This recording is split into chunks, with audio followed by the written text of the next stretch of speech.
the Jesus Revelation Symphony.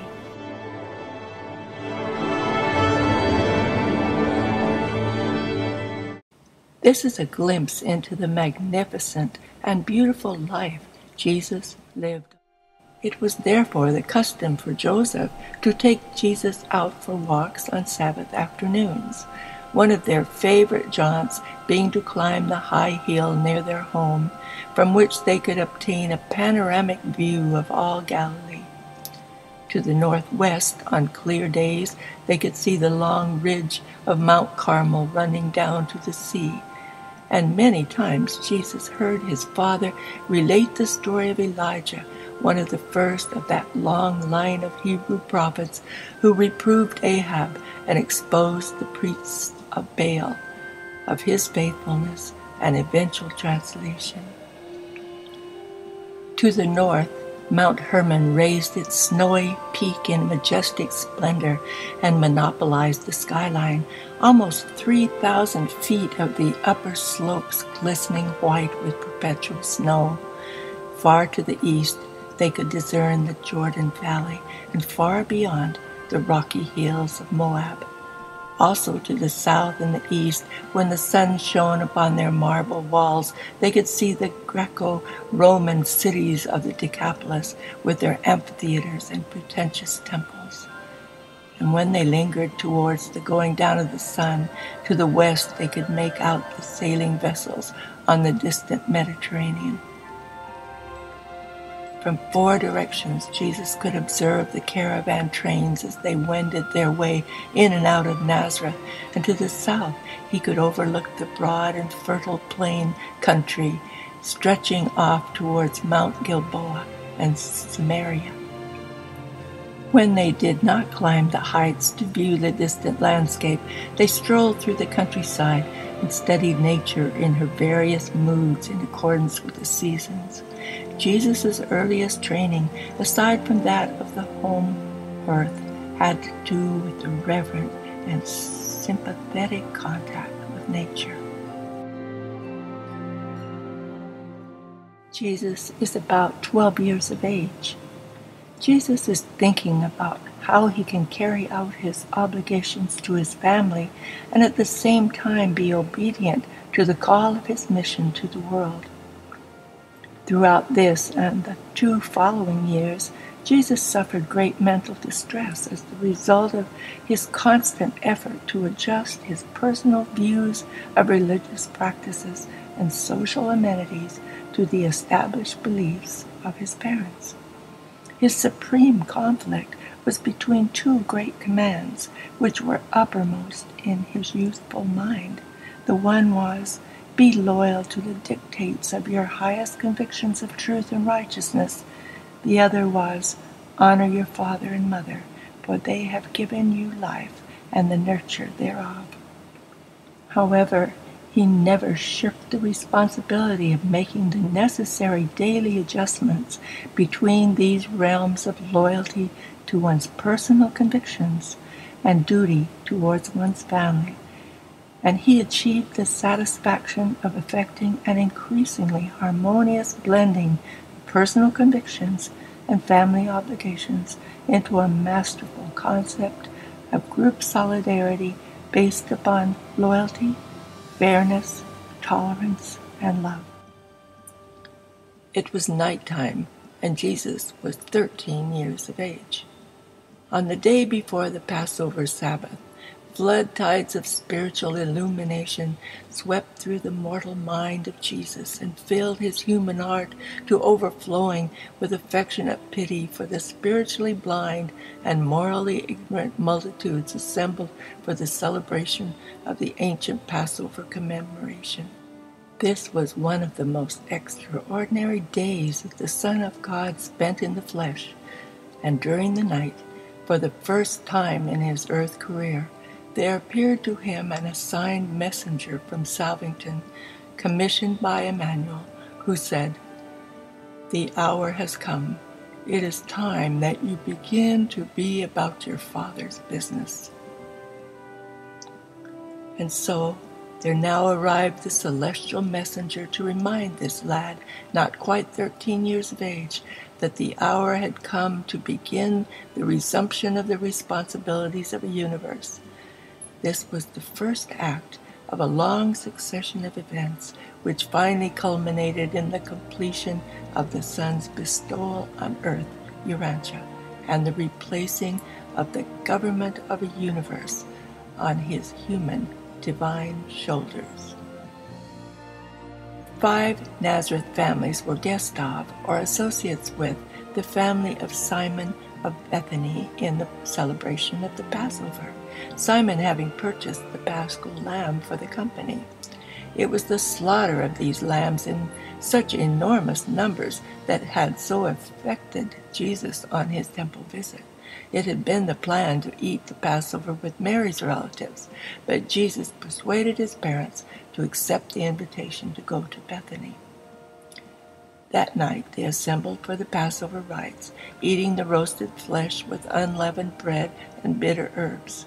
Jesus, being a new son of the covenant, was asked to recount the origin of the Passover, and this he well did, but he somewhat disconcerted his parents by the inclusion of numerous remarks mildly reflecting the impressions made on his youthful but thoughtful mind by the things which he had so recently seen and heard. This was the beginning of the 7-day ceremonies of the feast of the Passover. Even at this early date, though he said nothing about such matters to his parents, Jesus had begun to turn over in his mind the propriety of celebrating the Passover without the slaughtered lamb. He felt assured in his own mind that the Father in heaven was not pleased with this spectacle of sacrificial offerings, and as the years passed, he became increasingly determined someday to establish the celebration of a bloodless Passover. This is the calendar year of his 14th birthday. He had become a good yoke maker and worked well with both canvas and leather. He was also rapidly developing into an expert carpenter and cabinet maker. This summer he made frequent trips to the top of the hill to the northwest of Nazareth for prayer and meditation. He was gradually becoming more self-conscious of the nature of his bestowal on earth. Jesus went through the sudden death of his father in a construction site accident when just 14 years of age, and became the father of the family, even rearing baby Ruth, who was born after Joseph's death. He continued to carry on his advanced courses of reading under the synagogue teachers, and he also continued with the home education of his brothers, James, Joseph, Simon, Jude, and Amos, and sisters, Miriam, Martha, and Ruth, as they grew up to suitable ages. Sadly, Amos died from a high fever when 5 years of age. Jesus is 19 years of age. Although Jesus was poor, his social standing in Nazareth was in no way impaired. He was one of the foremost young men of the city and very highly regarded by most of the young women.